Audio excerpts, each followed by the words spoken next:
that. It's tough to be a bug until you have a steaming pile of poo-poo on your plate. Also, don't forget to subscribe to keep your feet fed. Now, let's cook. Start with dried chickpeas that have been soaked in water overnight. Soaking dried chickpeas rather than using canned is essential to getting the perfect falafel taste and texture. Otherwise, it'll turn into a mushy mess. Pop the chickpeas into a food processor along with red onion, garlic, fresh parsley, and dill, plus spices like coriander, cumin, cayenne, black pepper, and a dash of sesame seeds and baking powder. The baking powder will help the falafel puff up and get a nice crispy exterior as it cooks. Use the food processor to blend the mix until it starts to clump together. It should be somewhere between a paste and a sticky, grainy texture when it's ready.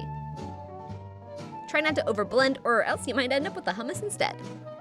Once everything is nice and blended together, we can transfer the mixture to a bowl to form our large poo-poo. I remember seeing A Bug's Life in theaters, and I know I made you myself here, but there's a point. I actually think I got the movie for a first communion gift or something, but it was either the very last VHS or the very first DVD I ever got, and I pretty much watched it every day for weeks on end. So to say that I loved this movie as a kid is an understatement. Once we have the perfect round shape, we'll let it chill for a few hours to fully develop the flavors. Finally, it's time to fry up the poo-poo.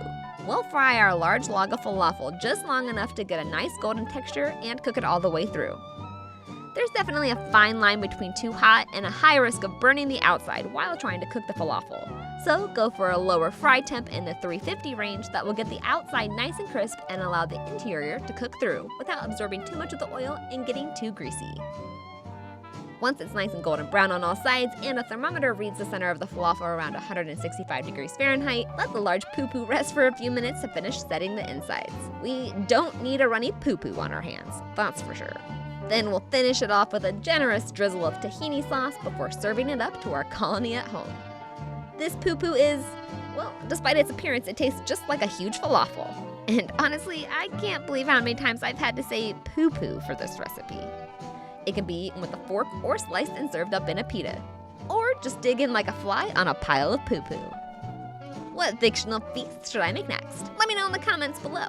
If you liked this recipe, don't forget to flip that sub button and ring the dinner bell so you can be notified of my latest recipes and foodie adventures that I post every week. Do you ever get hungry? You can find this recipe and many more with ingredient amounts and step-by-step instructions over on thestarvingchefblog.com. I hope you all enjoyed, and I'll see you in the next episode.